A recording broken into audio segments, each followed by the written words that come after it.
کہ ایک عجیب سا ماحول بنا ہوا ہے کہ پہلے سب تیار تھے کہ جی اسمبلی ڈیزالو کرو، نون لیگ کے وزیر کہہ رہے تھے اسمبلیاں ڈیزالو کرو اور ہم تیار ہیں الیکشنز کے لیے، اور ہمیں بار بار چیلنج کیا جا رہا تھا۔ تو جب ہم نے اسمبلیاں ڈیزالو کرنے کا فیصلہ کیا اور آگے بڑھے تو ایک نہیں دو عدم اعتماد آ گئی کہ اعتماد کی بھی ووٹ لو اور عدم اعتماد کی بھی ووٹ لو۔ تو میں آج اپنی قوم کے سامنے تو دو تین چیزیں اس بڑے اہم موقع پہ، یعنی میں سمجھتا ہوں کہ میرا ملک جدھر آج کھڑا ہے، میں نہیں سمجھتا کہ میری اپنی 70 سال کی زندگی میں اس طرح کے میں نے اپنی قوم کو ایک اندھیرے کی طرف اس طرح جاتے ہوئے دیکھا جو آج ہے۔ تو میں یہ بھی آپ سے بتانا چاہتا ہوں کہ کیوں ایک سٹنگ گورنمنٹ، ہماری تقریباً 66% پاکستان ہمارے نیچے ہے، پنجاب اور پختونخوا، گلگت بلتستان اور آزاد کشمیر، تو کیوں ہم اپنی دو گورنمنٹس کو گرانا چاہتے ہیں؟ کون سی پاکستان کے اندر حکومت آئی ہے جو کہ اپنی گورنمنٹس کو ڈیزالو کرنا چاہتی ہے؟ یہ کیوں کر رہے ہیں ہم؟ کیا یہ ہم اپنی ذات کے لیے کر رہے ہیں؟ ہمیں تو فائدہ ہے جب ہماری دو گورنمنٹس ہیں اور 66% پاکستان ہمارے نیچے ہے، تو ہمیں کیا ضرورت ہے یہ کرنے کی؟ تو میں سارے پاکستانیوں کو آج بتانا چاہتا ہوں کہ دیکھیں ہمارا ملک ایک دلدل میں پھنستا جا رہا ہے۔ میں ہر اس پاکستانی سے آج بات کر رہا ہوں جس نے اپنے پیسے ڈالرز باہر بھجوائے نہیں ہوئے، جس کے باہر بڑے بڑے محلات اور بینک اکاؤنٹس نہیں ہیں، جس نے یہاں سے منی لانڈرنگ کر کے پیسہ باہر نہیں بھجوایا۔ میں اس پاکستانی سے بات کر رہا ہوں جس کا جینا مرنا پاکستان میں ہے، جس نے پاکستان کے ساتھ اوپر جانا ہے اور پاکستان کے ساتھ ہی نیچے آنا ہے۔ میں ان سے آج بات کر رہا ہوں کہ دیکھیں جو ایک آدمی کے فیصلہ 8 مہینے پہلے ایک آدمی نے جو فیصلہ کیا، جو ظلم کیا اس ملک کے اوپر، کوئی دشمن نہیں کر سکتا تھا۔ ایک گورنمنٹ گرائی۔ میں یاد کرانا چاہتا ہوں ساری اپنی قوم کو کہ آپ کسی بھی گوگل کر لیں، پاکستان اکنامک سروے دیکھ لیں، کوئی بھی دیکھ لیں کہ جو گورنمنٹ گرائی گئی تھی وہ اس ملک کی تاریخ کے اندر سب سے زیادہ گروتھ ریٹ تھی، یعنی بڑھ رہی تھی، ترقی کر رہی تھی، دولت میں اضافہ ہو رہا تھا 5.6% اور 6% تیسرے سال 5.7 اور چوتھے سال 6%۔ یہ سوائے مارشل لاء کے زمانے میں جبکہ امریکی ڈالر آ رہا تھا کیونکہ ہم ان کے حمایتی تھے، کبھی اس طرح کی ملک ترقی نہیں کر رہا تھا جس گورنمنٹ کو گرایا ایک آدمی نے۔ اور اس نے جو فیصلہ کیا، آج یہ قوم 8 مہینے کے بعد ہم آج ادھر کھڑے ہیں جدھر آپ کسی شعبے سے، طبقے سے پوچھ لیں، بزنس مین سے پوچھ لیں، تاجروں سے پوچھ لیں، ایکسپورٹر سے پوچھ لیں، کسانوں سے پوچھ لیں، مزدوروں سے پوچھیں، تنخواہ دار لوگوں سے پوچھ لیں، کوئی پاکستان کا طبقہ، ریل اسٹیٹ والا پوچھ لیں کہ کدھر پاکستان کھڑا تھا 8 مہینے پہلے اور کس اندھیرے کے اندر آج پاکستان جا رہا ہے۔ اور ہم کیوں اپنی گورنمنٹ کا سوچ رہے ہیں گرانے کا، اور کیوں ہم یہ ڈیزالو کرنے کا ہم نے کیوں فیصلہ کیا؟ کیونکہ ہمیں خوف ہے کہ اگر اس ملک میں جلدی الیکشن نہ کروائے گئے، یہ ملک جس تیزی سے تباہی کی طرف جا رہا ہے سب کے ہاتھ سے نکل جائے گا۔ میں آج اپنے سارے اداروں سے بات کر رہا ہوں، اپنی عدلیہ سے، اپنی ملٹری اسٹیبلشمنٹ سے، اپنے بیوروکریٹ سے، میں ہر طبقے سے آج بات کر رہا ہوں کہ یہ عمران خان کی جنگ نہیں ہے، یہ ہم سب کی جنگ ہے۔ ہاں، میں ان کی جنگ نہیں ہے جن کے پیسے باہر پڑے ہوئے ہیں، جن کی دولت باہر پڑی ہے، جو آتے ہیں پاکستان میں ڈیل کرتے ہیں، NRO کرتے ہیں، پاکستان آ جاتے ہیں اور یہاں سے جب لوٹ مار ہو جائے اور پکڑنے کی کوئی حساب کوئی پوچھتا تھا، کوئی احتساب ہوتا تو باہر بھاگ جاتے ہیں اور پھر ڈیل کر کے واپس آ جاتے ہیں۔ ان کے علاوہ میں باقی پاکستانیوں سے آج بات کر رہا ہوں۔ دیکھیں، ہم نے بڑے مشکل 8 مہینے گزارے ہیں۔ میں نے اس طرح، یہ میں بار بار کہتا ہوں، جو مجھے ایک آدمی نے جس طرح کی دشمنی کی ہے ہمارے ساتھ، ایک آدمی نے جس طرح کی دشمنی کی ہے، میں سمجھتا ہوں کہ میں نے 50 سال سے قوم مجھے جانتی ہے، مجھے کبھی اس طرح کا احساس نہیں ہوا جس طرح کہ ایسے کہ میں کوئی غدار ہوں ملک کا، کوئی ملک دشمن ہوں۔ اس طرح کی ہمارے پر اور میری پارٹی کہ ہمارا قصور کیا تھا؟ ہمارا قصور یہ تھا کہ ہمیں ہٹا کے جو چوروں کا ٹولہ ہمارے اوپر مسلط کیا گیا وہ ہم قبول نہیں کر رہے تھے، اور وہ یہ قوم قبول نہیں کر رہی تھی۔ واضح ہو گیا کہ قوم ساری آ کے ہمارے ساتھ کھڑی ہو گئی۔ ہمیں جو برا بھلا بھی کہتے تھے، جب انہوں نے ان چوروں کو دیکھا وہ قوم ہمارے ساتھ آ کے کھڑی ہو گئی، اور اس آدمی کو نظر آ رہا تھا کہ قوم ادھر آ کے کھڑی ہو گئی ہے۔ بائی الیکشن میں نظر آ رہا تھا، جلسوں میں نظر آ رہا تھا۔ جب کبھی پاکستان کی قوم اس طرح خود نہیں سڑکوں پہ نکلی جو اس باری ان 8 مہینے میں نکلی ہے، اور بار بار نکلتی گئی، ایک پیغام دے رہی تھی، ساری قوم ایک پیغام دے رہی تھی کہ ہم ان چوروں کے ٹولے کو ہم نہیں قبول کرتے، یہ امپورٹڈ حکومت نامنظور ہے۔ ساری قوم پیغام دے رہی تھی، اور قوم یہ بھی کہہ رہی تھی کہ دیکھیں ایک ہی طریقہ اس میں سے نکلنے کا، الیکشنز کرواؤ۔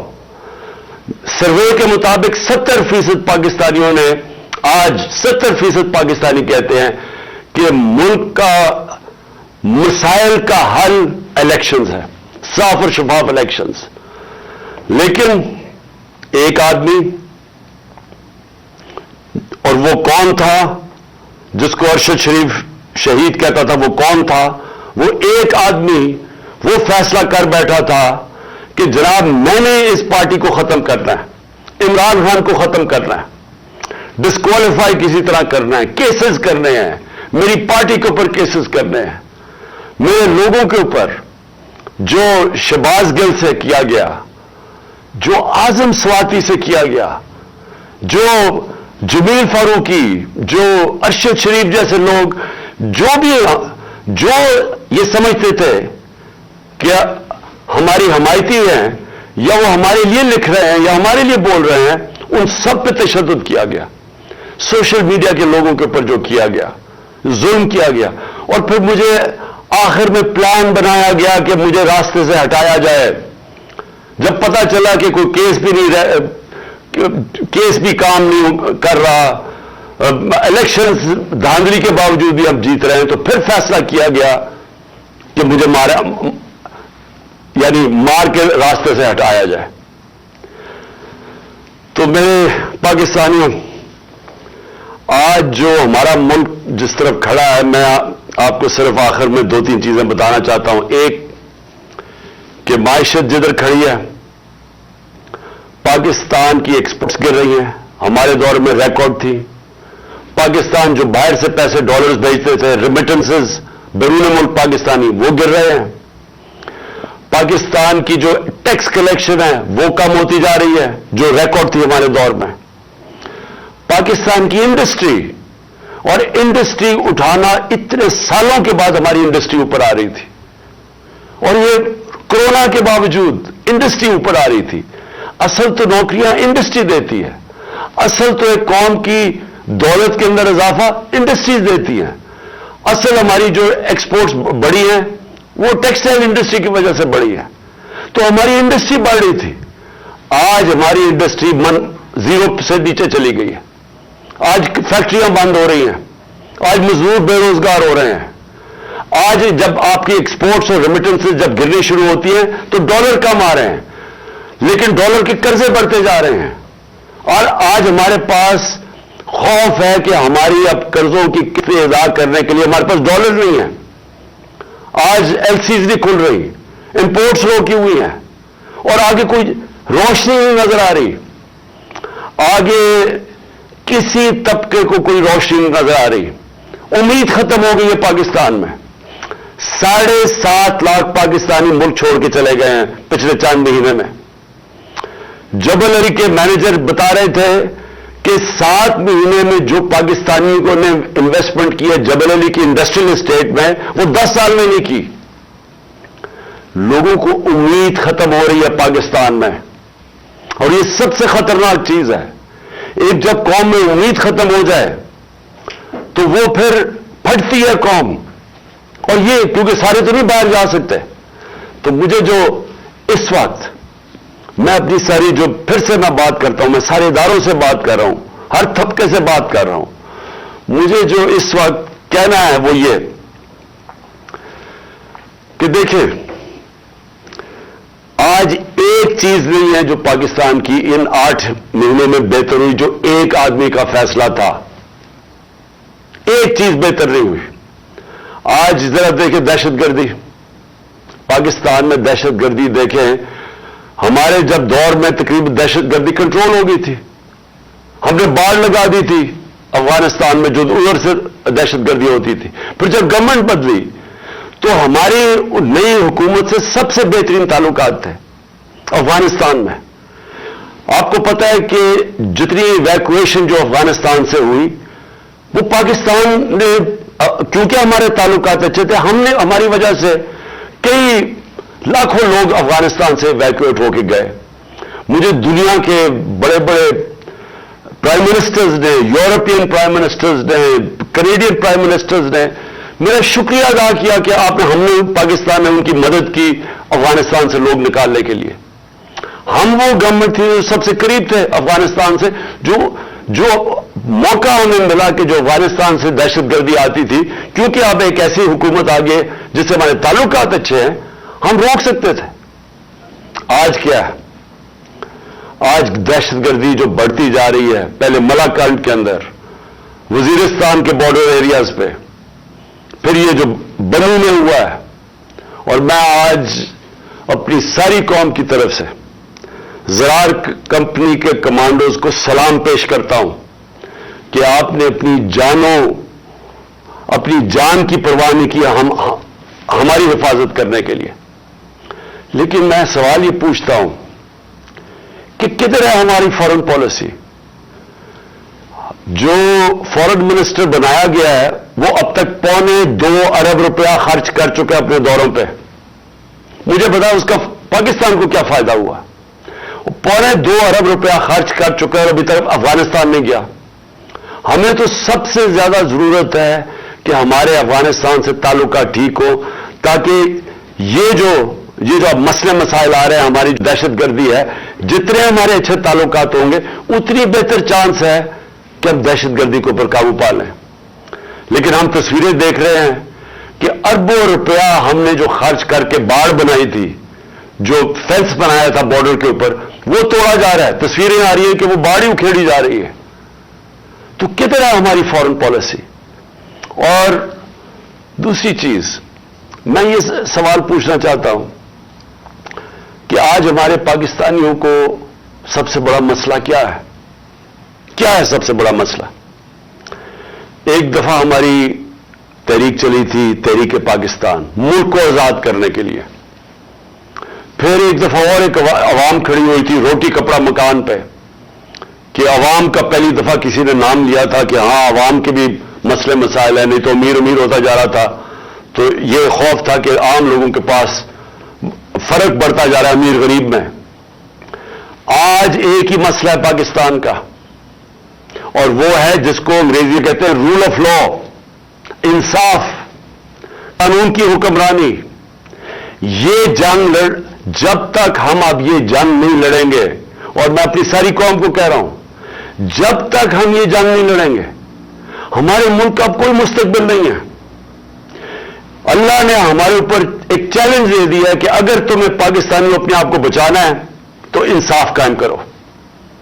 اور انصاف کیا ہے؟ انصاف کا مطلب یہ ہے کہ قانون کے اوپر کوئی نہیں ہے. میں جو بار بار حدیث آپ کو بتاتا ہوں, نبی صلی اللہ علیہ وسلم نے تقریباً 1500 سال پہلے کہہ دیا تھا کہ طاقتور اگر چوری کرے اور اسے نہ پکڑو اور کمزور کو جیل میں ڈالو چور کو، وہ قوم تباہ ہو جاتی ہے. ہم تباہی کی طرف جا رہے ہیں اگر ہم اس ملک میں انصاف نہیں قائم کرتے. آپ کے سامنے اعظم سواتی ہے، کس چیز کے اوپر اس کو سزا مل رہی ہے؟ کہ کیا اس نے کہا کہ جنرل باجوہ نے اینا روٹو دیا؟ کیا اس کے اوپر سزا مل رہی ہے ایک سینیٹر کو کہ اس کو ظلم کیا؟ اس کو جو یعنی کوئی تصور کر سکتا ہے کہ ایک 75 سالہ آدمی، ایک معتبر، ایک شہری جس نے باہر پیسے بنا کے پاکستان آیا، اپنی انویسٹمنٹ کی ہے، اس سے جس طرح انہوں نے مارا بچوں کے پوتوں کے سامنے، اور پھر اس کو جو ننگا کیا، پھر اس کی بیوی کے سامنے گندی ویڈیو ڈالی. ہمیں یعنی میں سوچتا ہوں کہ اللہ ہم کتنا اور گریں گے. یہ جس ایک آدمی نے فیصلہ کیا ان چوروں کو مسلط کرنے کا، ہمارے سے یہ چور ہضم کروانے میں ہم کتنا اور نیچے گریں گے.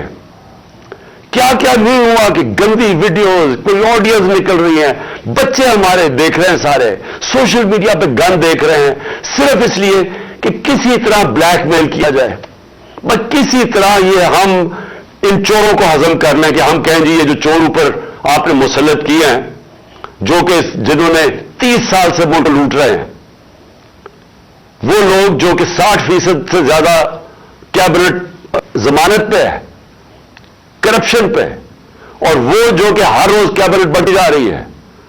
ایک طرف ان کے اوپر خزانہ خرچہ جا رہا ہے، پنجاب کے کوئی 170 ارب دینے ہیں، ادھر پختونخوا، اب پختونخوا کی حکومت کو ذمہ دار ٹھہرا رہے ہیں دہشت گردی کا، پیسے تو دیے نہیں ان کو. ہم نے کیوں زیادہ پرانا قبائلی علاقے کے لیے ہم نے کیوں سب سے زیادہ پیسے دیے تھے پرانے قبائلی علاقے کو، مرج ڈسٹرکٹس کو؟ کیونکہ ہمیں تب بھی پتا تھا کہ اگر ہم نے وہاں ڈیولپمنٹ نہ کی اور وہاں مدد نہ کی، جو سب سے زیادہ وار آن ٹیرر میں علاقہ متاثر ہوا تھا، وہ پھر سے مسئلے شروع ہو جائیں گے. انہوں نے ہمیں پیسے نہیں دیے، پختونخوا حکومت کو پیسے نہیں دیے، ان کے تنخواہوں کے لیے ان کے پاس پیسے نہیں ہیں. گلگت بلتستان والے وہ کہہ رہے ہیں ان کو پیسے نہیں دیے، آزاد کشمیر گورنمنٹ کہہ رہی ہے وہ پیسے نہیں دیے، پنجاب جیسا میں نے کہا وہ کہہ رہے ہیں 170 ارب روپیہ نہیں دیا. تو اگر پختونخوا میں پیسے نہ خرچ کیے گئے اور یہ جو مرج ڈسٹرکٹس کے اندر پولیسنگ کے اوپر نہ انہوں نے زیادہ اس وقت انویسٹمنٹ نہ کی، نوکریاں نہ وہاں ملی، اگر خدا نہ خواستہ پھر سے وہاں دہشت گردی شروع ہو گئی، میں آج آپ کو یہ کہہ رہا ہوں کہ ہمارے ملک کے آگے جو پہلے ہمارا ملک کے معاشی حالات کبھی بھی اتنے برے نہیں تھے، خدا نہ خواستہ اگر دہشت گردی شروع ہوگی تو سب کے ہاتھ سے نکل جائے گا. تو آخر میں صرف یہ کہنا چاہتا ہوں کہ یہ جو پنجاب میں مذاق ہو رہا ہے، ہم اپنی حکومت سے ڈیزالو کر رہے ہیں، یہ ہمارا آئینی حق ہے کہ ہم الیکشنز کروائیں. کیوں ڈر رہے ہیں الیکشن سے؟ یہ ہم خود اپنی 2 حکومتوں کے اندر الیکشن کروانے کے لیے تیار ہیں. یہ کیوں طرح سے تماشا، کبھی گورنر رول لگا دو، کبھی کہا جی ہم چیف منسٹر کو ہٹا دیں گے. یہ کیوں کہہ رہے ہیں؟ کیونکہ یہ ڈرے ہوئے ہیں عوام سے، یہ الیکشن سے بھاگے ہوئے ہیں. وہ جو باہر بیٹھا ہوا ہے مفرور ایک مجرم، وہ ڈرا ہوا ہے الیکشن سے، اور دوسرا آصف زرداری ڈرا ہوا الیکشن سے. انہوں نے اتنی زیادہ چوری کی ہے اس ملک کی کہ ان کو خوف آیا ہوا ہے. ساری ان کا ایک 1 پوائنٹ ایجنڈا ہے چوری بچانے کے لیے. پہلے چوری کرو، پھر اس چوری کو بچاؤ. پہلے چوری کر کے ملک کو نقصان پہنچاؤ، پھر چوری بچانے میں ملک کو نقصان پہنچاؤ. انہوں نے جو امینڈمنٹ پاس کی ہے پارلیمنٹ میں، انہوں نے وائٹ کالر کرائم اس کو لائسنس دے دیا ہے. آج انہوں نے ناممکن کر دیا ہے کہ جو پیسے والے آدمی اب جو چوری کرے گا، ناممکن ہے کہ آپ اس کو پکڑ سکیں گے. نیب کے قوانین انہوں نے ایسے بنا دیے ہیں کہ انہوں نے لائسنس دے دیے چوری کے لیے، اپنے آپ کو بچانے کے لیے ملک کا بیڑا غرق کیا انہوں نے. اور آج سوال کیا ہے کہ ساری قوم کو پتا ہے، سارے جو چاہے وہ اکانومسٹ ہے، چاہے وہ بزنس مین ہے، چاہے وہ پروفیشنلز ہیں، سب کو پتا ہے کہ اس وقت اس دلدل سے نکلنے کا صرف ایک راستہ ہے، صاف اور شفاف الیکشن. لیکن یہ جو دو چور ہیں اور ان کے ساتھی جو ہیں یہ الیکشن نہیں ہونے دیں گے. اپنی ذات کے لیے ملک کی ان کو کوئی فکر نہیں ہے کیونکہ ان کا پیسہ باہر پڑا ہے. ان کو کوئی فکر نہیں ہے کہ اگر ملک نیچے جا رہا ہے انہوں نے باہر بھاگ جانا ہے. میں پھر سے آخر میں اپنے اداروں سے پوچھتا ہوں کہ کیا آپ کو ملک کی فکر ہے یا نہیں فکر؟ میں آپ سے پوچھ رہا ہوں سارے اداروں سے جن کا سٹیک پاکستان میں ہے. میں ان کی بات نہیں کر رہا جن کا سٹیک ملک سے باہر ہے. جن کا سٹیک آج پاکستان میں ہے میں آپ سب سے سوال پوچھ رہا ہوں کہ کیا آپ کو آج فکر کرنی چاہیے یا نہیں کہ ہمارا ملک تیزی سے جا رہا ہے ادھر پہنچ جائے گا جدھر خدا نہ خواستہ ہم سب کے ہاتھ سے نکل جائے گا. جتنی جلدی اس ملک میں الیکشن کروائیں ہم اتنی جلدی اس ملک کو ایک موقع ملے گا ہمیں کہ نکلنے کا اس دلدل سے. جب تک سیاسی استحکام نہیں آتا، پولیٹیکل سٹیبلٹی نہیں آتی، اکنامک سٹیبلٹی نہیں آ سکتی. اس وقت نہ باہر کے ملکوں کو نہ باہر کی فائنینشیل انسٹیٹیوشنز کو کوئی اعتماد رہ گیا ہے اس گورنمنٹ کے اوپر، نہ اس ملک کے انویسٹرز اور بزنس مین کو اعتماد رہ گیا اس حکومت کے اوپر. تو صرف ان دو چوروں کے چوری بچانے کے لیے، اور وہ کیونکہ ڈرے ہوئے ہیں کہ الیکشن اگر وہ ہار گئے تو ان کی پھر سے ان کا این آر او جو انہوں نے لیا وہ نہ چلا جائے، سارا ملک کو انہوں نے گروی رکھا ہوا ہے. تو میں آج سارے پاکستانیوں کو اپیل کر رہا ہوں، یہ مسئلہ اس وقت نکلنے کا اس عذاب میں سے، اس دلدل میں سے صرف ایک ہے، صاف اور شفاف الیکشن. پاکستان زندہ